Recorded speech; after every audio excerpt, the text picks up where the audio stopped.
జమ్మూ కాశ్మీర్లోని నౌగ్రామ్ పోలీస్ స్టేషన్లో భారీ బాంబు పేలుడు జరిగింది.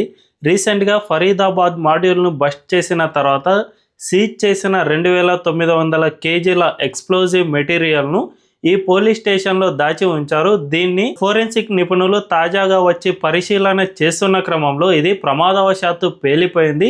దీంతో ఆ పోలీస్ స్టేషన్ మొత్తం ధ్వంసమైంది. అంతేకాకుండా ఫోరెన్సిక్ నిపుణుల బృందంతో పాటు పోలీస్ స్టేషన్లో ఉన్న పోలీసులతో సహా మొత్తం 9 మంది వరకు మరణించారు. అంతేకాకుండా 20 మంది వరకు గాయాల పాలయ్యారు. వీరందరినీ ఆసుపత్రికి తరలించారు. అయితే ఇది ప్రమాదవశాత్తు పేలిందా, లేకపోతే ఈ ఉగ్రవాదులు ఎవరైతే ఉన్నారో వీళ్ళు ముందుగానే సీజ్ చేస్తున్న దానికి ముందే దీన్ని పేలుడు పదార్థంగా మార్చి రిమోట్ కంట్రోల్తో ఏమైనా పేల్చేశారా అనే అనుమానాలు అయితే వ్యక్తమవుతూ ఉన్నాయి.